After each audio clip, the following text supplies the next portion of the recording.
Chapter 13 is a very nice breath of fresh air in comparison to the previous chapter. A majority of this map is comprised of axe and bow units in the form of fighters, a berserker, wyvern lords, wyvern riders, and outlaws.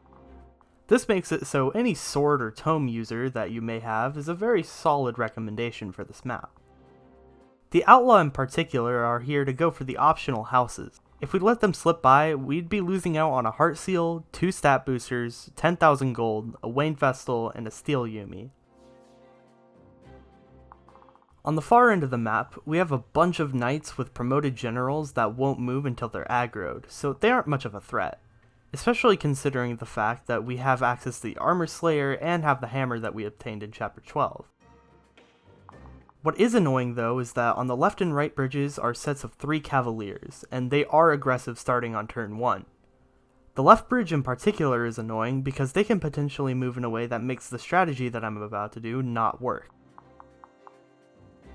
Camilla and her retainers aren't too threatening, since they also don't move until they're aggroed. Selena in particular can be pretty annoying to fight thanks to her having a silver sword and a practice katana, making her either super strong or super fast.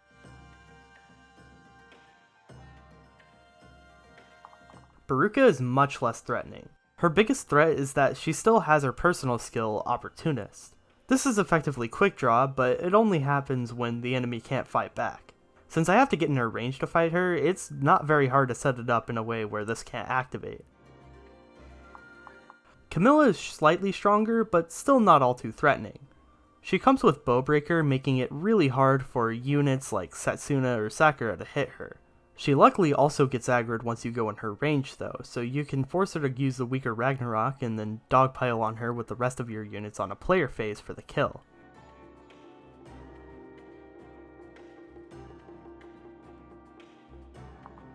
There's also Hans, who is the most threatening boss of this map. He's a berserker who's holding a silver axe and has S rank in axes, meaning he'll hit very hard and he has a ton of HP that you have to whittle down. He also comes with the gamble skill, and while it does hurt his hit rates really badly, it does give him a higher chance to crit in the chances that his attack do connect. This makes him a massive threat to my army. Luckily, he's on a tile where one of the dragon veins hit, which will drop his HP down to 1, and then he'll be able to die in 1 hit after that. One last thing before we start, is I'm promoting Rinka in this map early. Rinka is a great candidate for an early promotion because she'll be able to get her level 5 promoted skill very quickly to pass down to her kid. When it's put like that, her best promotion route is Blacksmith, where she'll be able to get Salvage Blow for Midori. This also conveniently lets her get access to swords for this map, which will let her get weapon triangle advantage over axes and bows.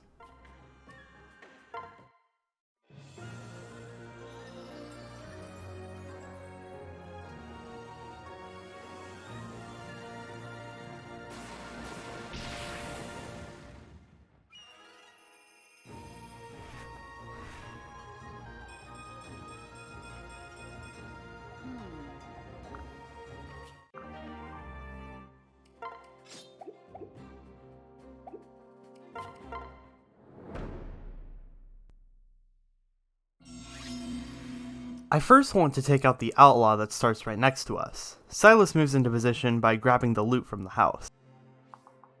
We have no choice. Hayato first weakens the outlaw with Sakura's dual strike. It's ideal if Hayato takes damage here for Sakura's sake, but it doesn't matter too much.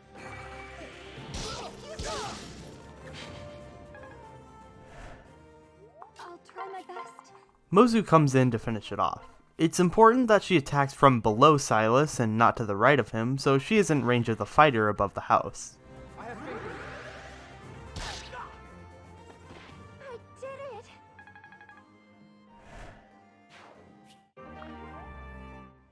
For the fighters, I want to have Rinka fight only one of them on enemy phase. She's able to be in range of both of them since she won't even be able to kill with a dual strike, meaning she's the best candidate to grab the heart seal from the house above her. While she does want to be attacked, she doesn't actually want to take any damage on this turn, so her personal stays inactive. That's another contributing factor as to why I promoted her into Blacksmith, since it gives her a very good dodge rate against the fighters. For the second fighter, I have Saizo sit at the edge of its range. The fighter that I want Saizo to fight is guaranteed to go for Saizo and not Rinka due to the weapon triangle, so there's no random targeting AI here. Saizo will one-round the fighter unlike Rinka, which is why he can only be in range of one of them. Hana moves 3 spaces forwards and drops Saizo to her south. This puts her in range of the fighter and 2 wyvern riders. This, on paper, seems very dangerous, but none of the 3 enemies on their own are actually strong enough to kill Hana. The fighter always moves first, and if it happens to hit, that will put her in vantage range where she'll be able to kill the wyvern lords with Azama's bow dual strikes. The only threat is if Azama misses. Kaze will dual strike for Rinka, but he first has to take the heart seal from her and reclass into samurai. This may seem like a complete waste of a heart seal, since there are a lot more units that would also want one too. But as I explained in the chapter 12 video, this is primarily so Kaze is able to pass on vantage to Midori. That's not the only thing it's good for though, and we'll soon see his samurai reclass become very relevant in this map.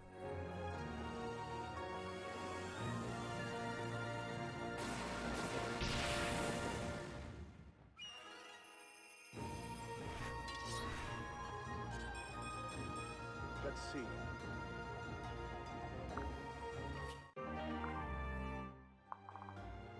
Subaki drops Hinoka in range of the fighter on the far right of the map to weaken it. A hero's work is never done.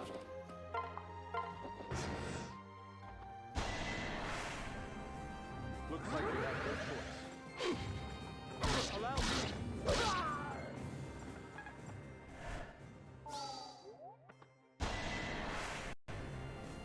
Stay calm. One more.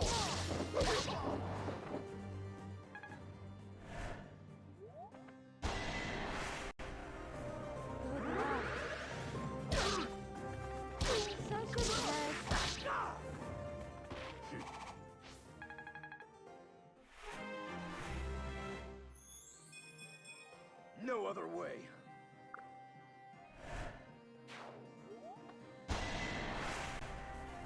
I'll support you. Karma. Of course.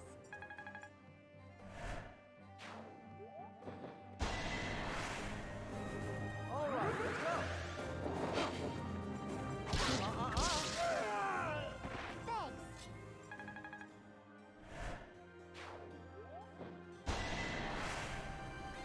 This is not good. Karma. I knew you could do it.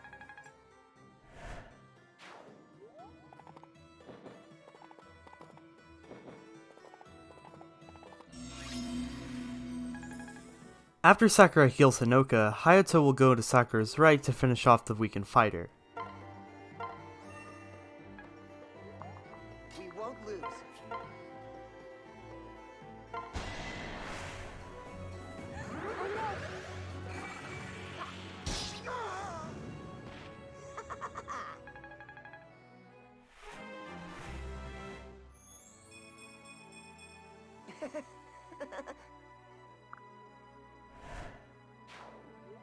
Hinoka and Subaki go in range of a second fighter to once again weaken it but not kill it on enemy phase. Silas will once again visit a house on this turn. This puts him in range of a fighter and a wyvern rider. Something I want to mention here is that I want Silas to kill the fighter, and to do that he has to get 16 speed to double it. This Silas is incredibly behind his speed average, so to do this he needed the speedwing.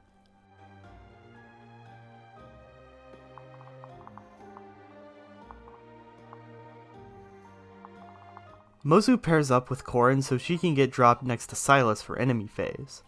Thanks to Silas killing the fighter and fighting the wyvern rider as well, this should get Mozu a level up. On this side, I have Rinka move above the dragon vein so Kaze can use her dual strike to kill the fighter. This will get Kazuya's first level up in Samurai for Duelist Blow. I'll live. I'll take it. I'm impressed.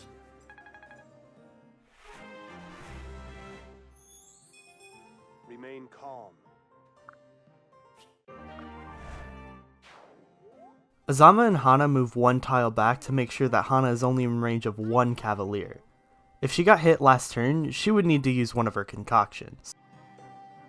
We're now set up in a position where Hana will be attacked by the southernmost cavalier, Rinka will be attacked by the cavalier in the middle, and the third cavalier is unable to reach anyone. Kaze and Rinka are also in range of a wyvern rider. He will prefer to attack Kaze thanks to Rinka's high dodge rates and defense. There is one problem with this strategy, and that's the fact that for it to work the way I want it to, Kaze has to take a hit from this wyvern rider. I could unequip his weapon, but his experience gain is so tight on this map that I can't afford to even do that. It won't be the end of the world if he dodges, but it will be a lot less safe later on. Saizo and Setsuna just stand by. Oh, are we fighting?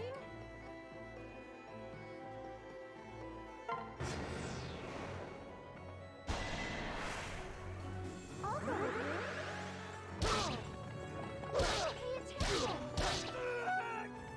That was too close.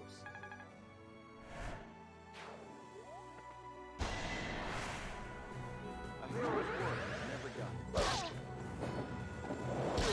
Don't mind me.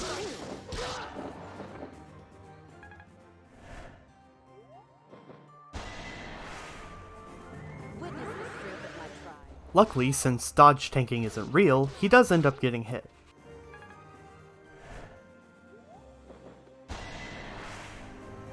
I'll do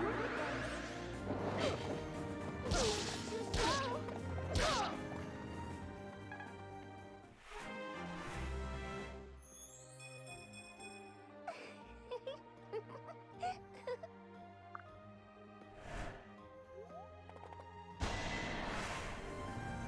If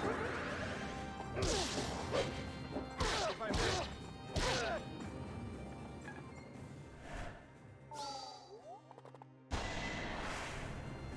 all right, let's go.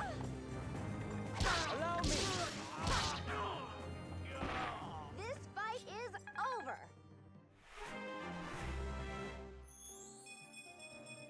Okay.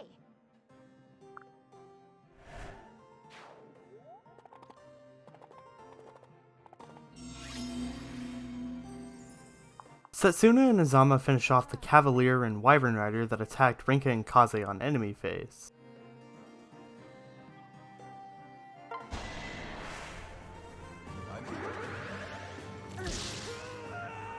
Victory, victory. Time for some murder. I can support you. Me too. That's it. Rinka trips the third cavalier with Kaze's dual strike, who conveniently moved to a spot where Rinka doesn't have to move at all to attack. Kaze will kill the cavalier, but first he switches Rinka back to the brass katana for perfect accuracy.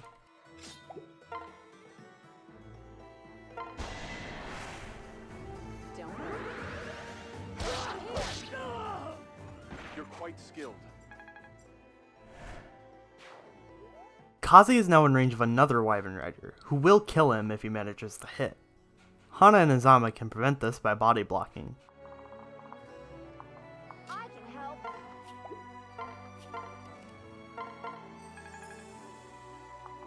Everything is fine. It's important that Azama goes above Kaze and Hana goes to the right of him. Due to hit rates and the fact that Azama isn't able to attack, the wyvern will always try to attack him and always end up on a tile either above or to the right of Azama.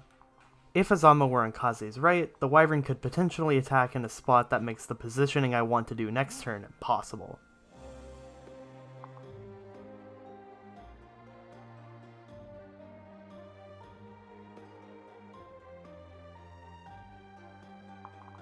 After Sakura heals Hinoka, Hayato moves to Sakura's right to kill the fighter. I can be of service. I'll stay with you. You're no match for me. Hinoka and Subaki move closer in range of the 3 cavaliers and the fighter. If all 4 enemies were to go for them, Hinoka would die even with the guard Naginata, and Subaki isn't even able to fight back.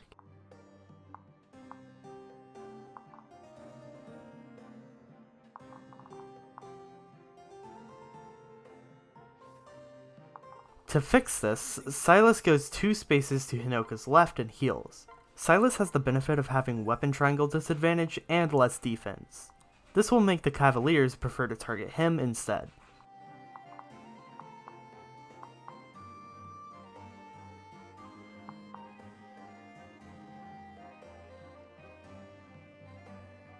Mozu kills off the wyvern rider that Silas weakened last turn. Careful out there. This one's for you. You saved me. Corrin goes in between Mozu and Subaki to make sure that the cavaliers can't reach them instead. Despite having the same weapon triangle problem as Silas, as well as the same defense, Corrin's overall higher stats will make the cavaliers prefer targeting Silas instead of Corrin.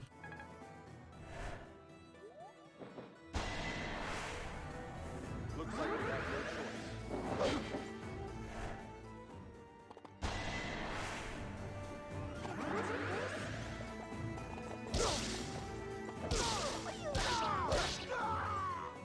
No hard feelings.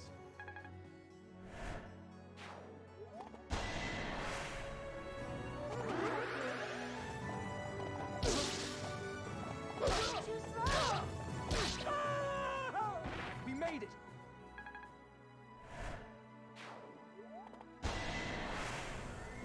I'll do my best. Me too. Finally.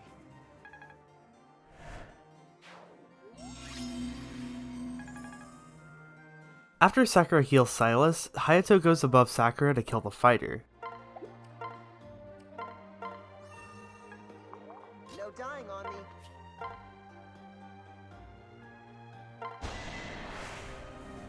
I'll try my best.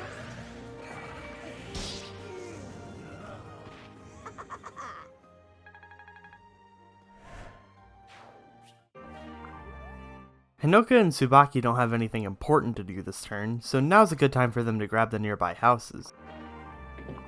Shall we?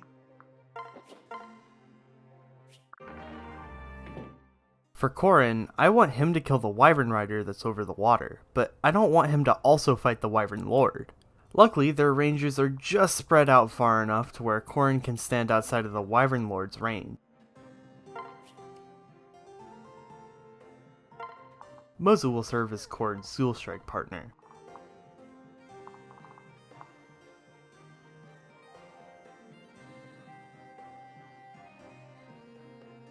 Silas goes at the edge of the wyvern lord's range. He's going to continue building his B support with Kaze, as well as weakening the wyvern lord by a small but important margin.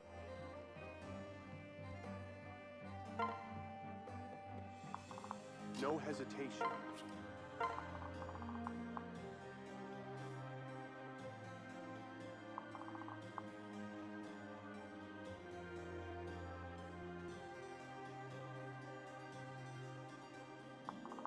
Rinka moves forward and chips the wyvern rider that attacked Azama.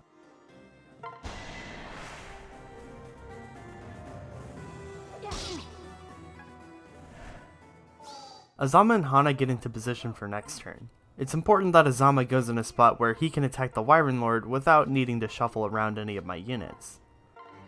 Setsuna will finish off the wyvern rider that Rinka just weakened. Oh, it's dead.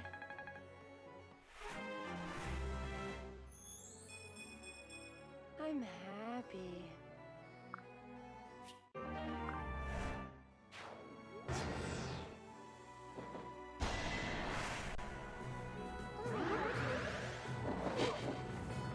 Pay attention. Sorry.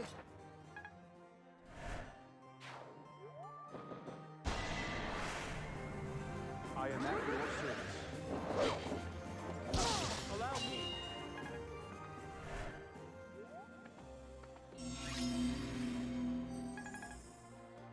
Thanks to Silas's efforts on enemy phase, Azama can attack the Wyvern Lord with Hana's dual strike to leave him on 1 HP.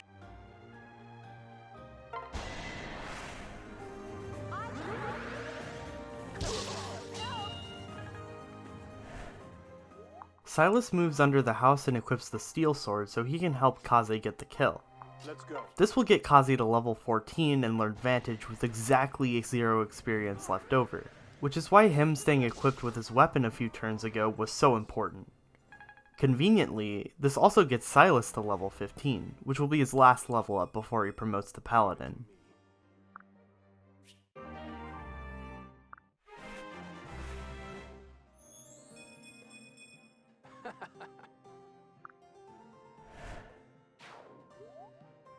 Hinoka pairs up with Subaki so she can reach the dragon vein that attacks Hans. This will drop him down to 1 HP, so he'll only need to take 1 hit to be fully dealt with.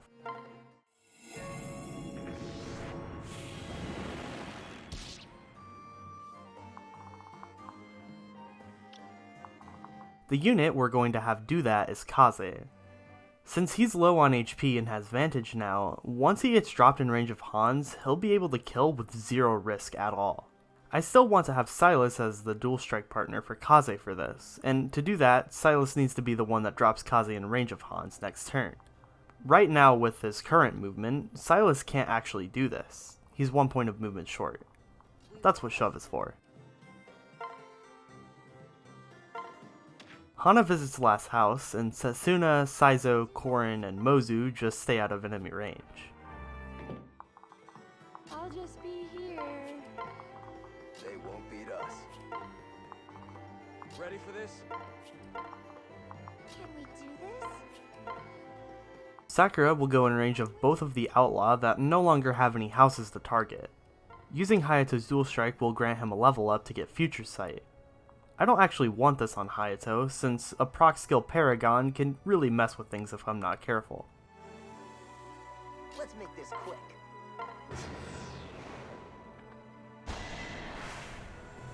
We won't lose.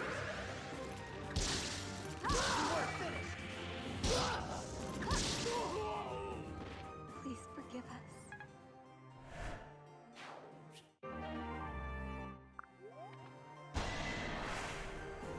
Let's make this quick. Forget about me. Sweet dreams.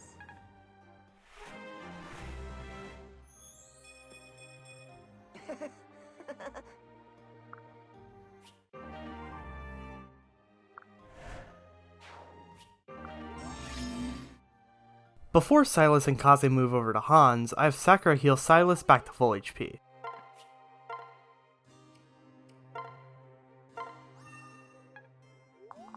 No hesitation. We have no choice.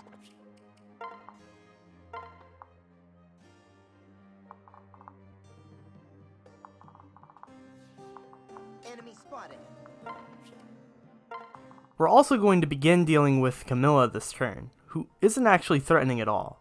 Since she has a tome, all you have to do is put a resistant unit on the edge of her range and wait. Hana will be the one to do this while using Saizo's dual strike. Thanks to the fact that she'll be using a tome as well as having Bowbreaker, using bows is a lost cause against her. The second best option is to debuff her with shurikens.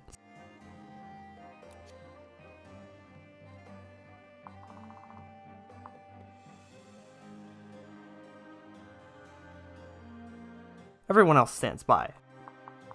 No need to be afraid. Did we win? I suppose I'll help.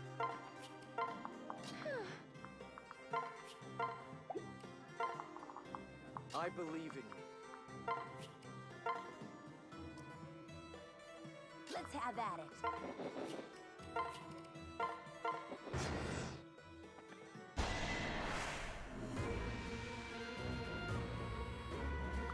We can do this together. Damn it.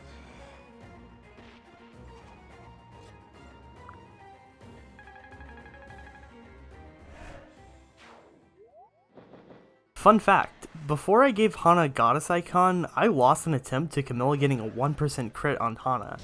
Luckily, it turned out that I forgot to hit record on that attempt anyways. I want to weaken Camilla further with Saizo. Before that, I have Setsuna move in a position where he can be adjacent to both Setsuna while attacking with Hana's dual strike. I also heal Saizo because if I don't, he'll die.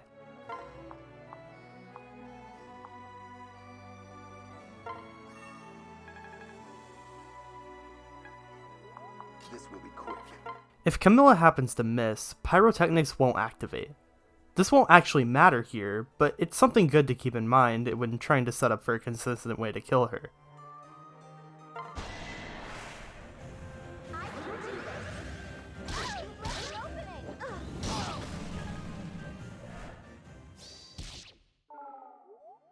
Corrin now takes the kill. It may seem dumb to do this, considering how much training Corrin has gotten in the recent chapters, but it's preferable that he promotes by the next chapter. This helps him get there. Oh, Big sister! well.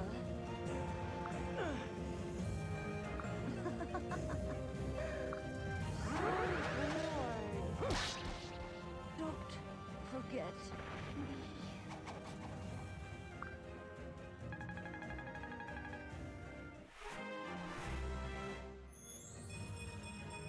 You'll be alright.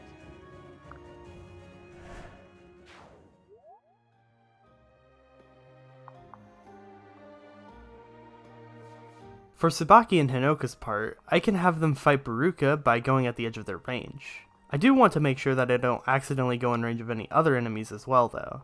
Help is coming. Trust me.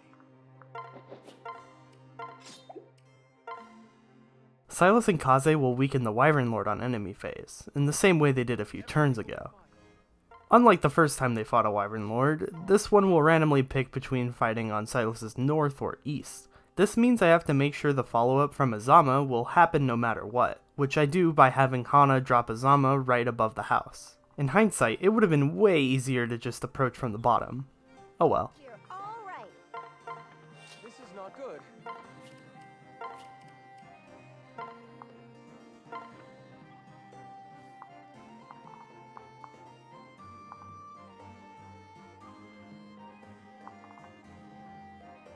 I'll go with you. Don't worry.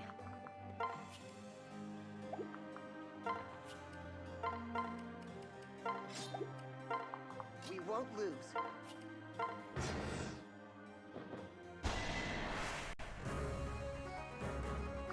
Shall we? Let me help.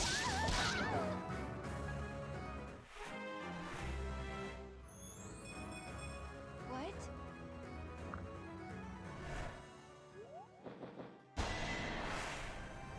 I will. I won't allow.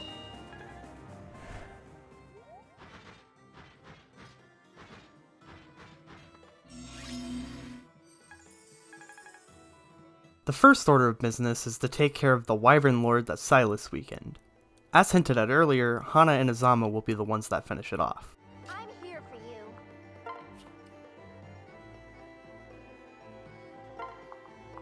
I suppose I'll help.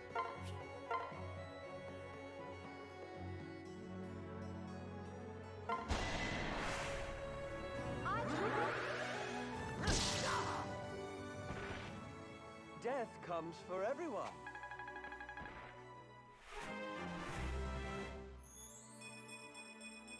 Oh? Hinoka moves 3 spaces away from the general, which will apply Rallying Cry to 2 of the spaces that Silas can attack from. This allows him to barely one-round the general without assistance. Remain calm. You're not alone.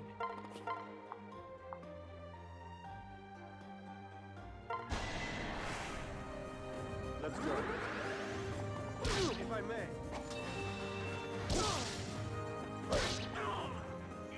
We made it.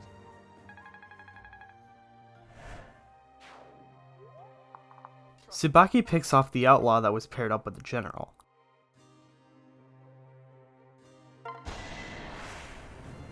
We have no choice. Don't take all the glory. Whoa, not bad.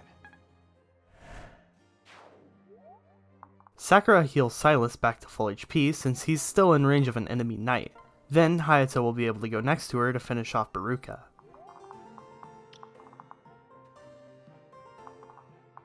Here we go. No dying on me. I won't let you get hurt. Impressively, Future Sight did actually activate when Hayato got this kill. I'm actually glad that we got to see it activate before I take it off, since it's a pretty cool skill that can help a lot with feeding underleveled units. Rinka moves off the Dragon Vein and makes sure that she isn't still in range of any generals. This will allow Corrin to use the Dragon Vein and make all of Selena and the group of knights drop down to 1 HP.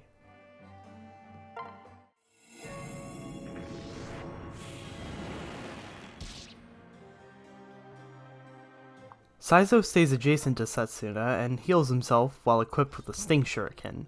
He'll kill the general by himself.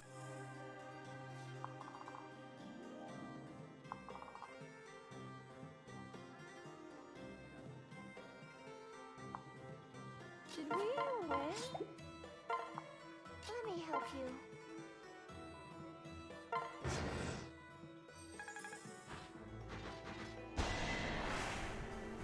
Looks like we have no choice. Good luck.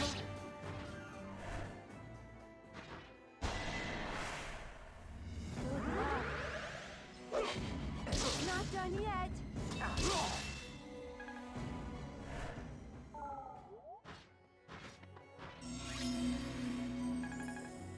Rinka kills off the knight that attacks Silas. While she can one-shot with the hammer, she can also have Silas chip in if she uses the throwing club instead.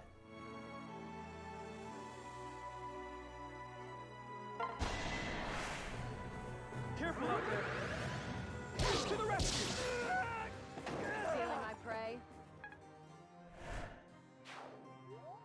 Azama moves above Hana so she can chip the knight for Kaze to kill. Wow, intimidating.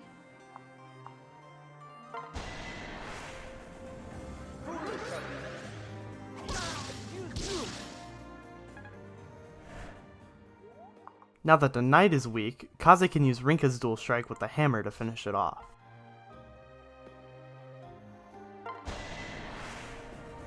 Don't worry. I'll take this one. Thank you. Silas kills the final knight on this bridge. Quickly. That was too close. Hinoka moves 2 spaces away from Saizo, which will allow him to one-shot the remainder of the general.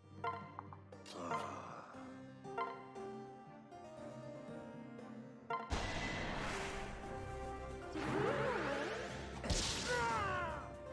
Naturally.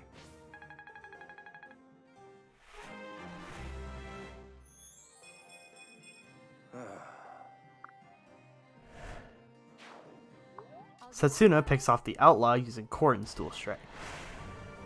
Ready for this? Not done yet.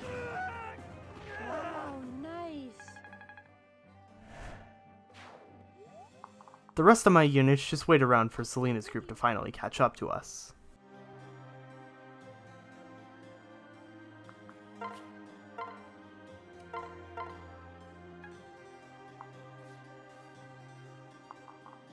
We've got this.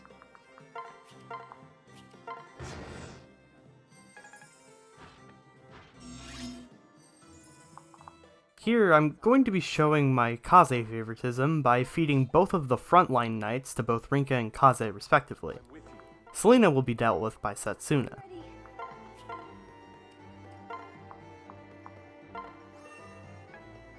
They won't beat us. I'm sure we'll be fine. In a moment of greed, I also send Silas and Mozu north to deal with the backline knight. This in itself isn't such a bad thing, but I completely forget about the gate tile, which the knight will end up standing on and gain a lot of avoid. Obviously, I didn't get punished for this, but let this be a lesson for terrain bonuses being a serious nuisance sometimes.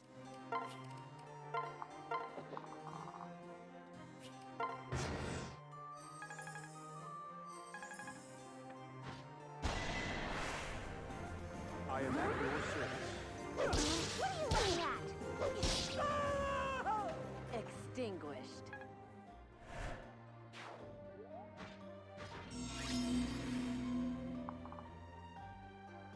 Before Kaze and Rika kill the last knight up here, I first need to deal with Selena. Setsuna will try to do this, but it isn't guaranteed as she is fighting at weapon triangle disadvantage. It won't matter if she misses though, since her experience won't matter too much and I can just clean up with someone else.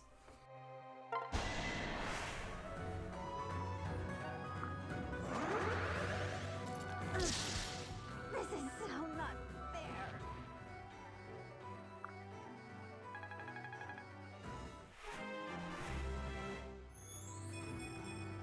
Feels good.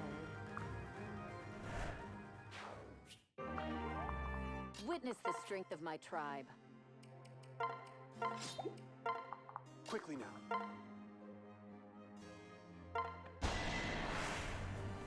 I'll back you up. It had to be done.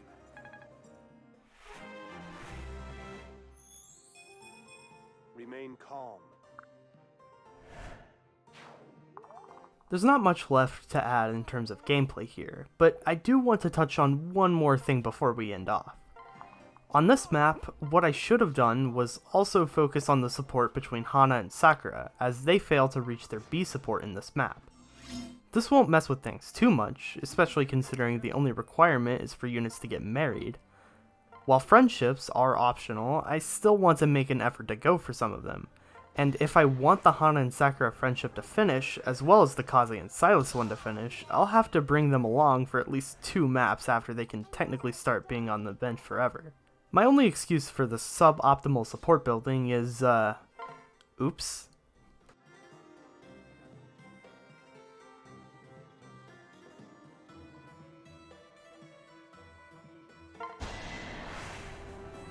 We have no choice. Don't take all the glory. Next time.